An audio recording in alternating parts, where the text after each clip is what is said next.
नमस्कार। जय हिंद, जय भारत, जय श्री राम। मैं वीरेंद्र कुमार अधिवक्ता और आप सभी YouTube के दर्शकों श्रोताओं को YouTube के इस चैनल रियल नॉलेज पर स्वागत है। और आज मैं पुनः आप लोगों के समक्ष इस चैनल पर पूर्व की भांति अपना कुछ संक्षिप्त मंतव्य विचार लेकर हाजिर हूं, जो जनहित में है, जो लोक मंगल के लिए है। तो आज मैं पुनः आप लोगों के समक्ष इस चैनल पर पूर्व की भांति अपना कुछ संक्षिप्त विचार मंतव्य लेकर हाजिर हूं। तो आज का चर्चा का विषय है त्रिगुणात्मक प्रकृति। हालांकि इस विषय पर मैंने पहले भी 2 वीडियो इस चैनल पर अपलोड कर चुका हूं, लेकिन बात को और विस्तार से और सहज और सरल ढंग से समझाने के लिए आज मैं पुनः इस विषय पर एक वीडियो लेकर के हाजिर हूं। त्रिगुणात्मक प्रकृति सन्यासियों ने, महर्षियों ने, ऋषियों ने, दार्शनिकों ने, ज्ञानियों ने, पंडितों ने, विद्वानों ने यह त्रिगुणात्मक प्रकृति शब्द को रचा गढ़ा है और इसका विश्लेषण प्रस्तुत किया है। तो आज यह त्रिगुणात्मक प्रकृति पर मैं भी यहाँ संक्षिप्त में कुछ बात रखने के लिए हाजिर हूँ। तो त्रिगुणात्मक प्रकृति कहने से तात्पर्य है कि प्रकृति के 3 गुण होते हैं। प्रकृति में 3 गुण समाहित हैं। वह गुण है रजोगुण, तमोगुण और सतोगुण। रजोगुण, तमोगुण, सतोगुण, यह प्रकृति की विशेषता है। तो सबसे पहले प्रकृति के गुण जानने से पहले प्रकृति क्या है, प्रकृति शब्द का क्या अर्थ है, अति संक्षिप्त में यहाँ मैं बात कर रखूंगा कि प्रकृति का क्या मतलब है। प्रकृति शब्द 2 शब्दों के मेल से बना है, प्र और कृति। प्र शब्द का शाब्दिक अर्थ है प्रथम। प्र एक उपसर्ग है जो प्रथम शब्द के द्योतक है, सूचक है। और कृति का मतलब होता है किया हुआ, बनाया हुआ, रचा हुआ। तो जो मूल कृति है, जो प्राथमिक कृति है, वही प्रकृति है, उसी को प्रकृति कहते हैं। मानव स्वभाव के संदर्भ में जो मनुष्य का मूल स्वभाव है, जो मूल कृति है, वह उसका प्रकृति कहलाता है। मानव स्वभाव के संदर्भ में जो मूल कृति है वह उसका प्रकृति कहलाता है। अक्सर हम देखते हैं, हमारा अनुभव है कि अलग अलग मिजाज के लोग होते हैं। अलग अलग मिजाज के लोग होते हैं। कोई कुछ ज़्यादा उग्र होता है, तो कोई दयालु होता है, तो कोई धैर्यवान होता है। यह इनमें से इन गुणों की प्रधानता किसी में होती है। और कोई ज़्यादा उग्र है तो कोई धैर्यवान है तो कोई दयालु है। प्रभु श्री राम बहुत धैर्यवान है, गंभीर है। वही उनका छोटा भाई लक्ष्मण बहुत उग्र स्वभाव के हैं। ठीक यह महात्मा बुद्ध की बात करें तो यह बहुत अहिंसक हैं, अर्थात दयालु हैं। इनमें हिंसा की कोई प्रवृत्ति नहीं है। हिंसा कहने से तात्पर्य है कि इनके भीतर क्रूएल्टी नहीं है। हिंसा का मतलब होता है क्रूएल्टी, और अहिंसक होने का मतलब होता है क्रूएल्टी यानी क्रूरता का अभाव। जहाँ किसी प्रकार की क्रूरता नहीं है वह अहिंसा है। तो महात्मा बुद्ध पूर्णतः अहिंसक है, उनमें क्रूएल्टी नहीं है। वह उनका एक अपना स्वाभाविक लक्षण है, गुण है।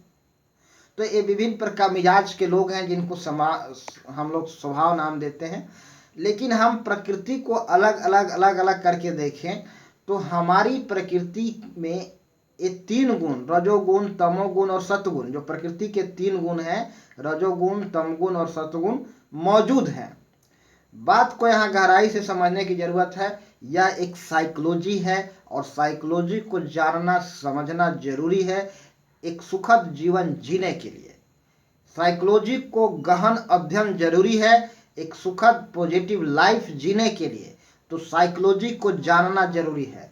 हमारा प्रकृति त्रिगुणात्मक है। हमारा स्वभाव में 3 गुण शामिल हैं और तीनों गुण आपस में एक दूसरे से इस हद तक एक दूसरे में लिप्त है कि हम एक दूसरे को डिस्टिंग्विश नहीं कर सकते, अलग नहीं कर सकते, फर्क नहीं कर सकते। और यदि हम करना चाहें तो कहीं से न कहीं से इस तीनों गुणों को आपस में इस हद तक गुथे होने के कारण एक को अगर हम हटा दें तो दूसरे अपने आप स्वतः स्वाभाविक नष्ट हो जाता है। ये प्रकृति के त्रिगुणात्मक पर मैं बहुत संक्षिप्त में बात रखूंगा। सतगुण, तमगुण, रजगुण। सतगुण सात्विकता, प्रकृति की यह विशेषता है कि वह सात्विक है।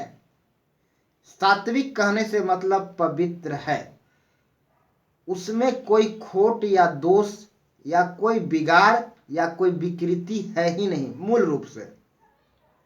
रजोगुण कहने से तात्पर्य है कि प्रकृति कहीं से न कहीं से इस बात को ज्यादा अहमियत है प्रकृति में कि हम कहीं से न कहीं से सुख भोगी हैं, राग भोगी हैं।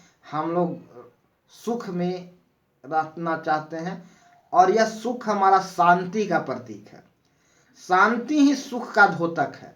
शांति यानी हलचल, कंपन का अभाव, जहाँ किसी प्रकार के लहर या तरंग नहीं है, कणों के बीच कोई दोलन नहीं है, कोई गति नहीं है।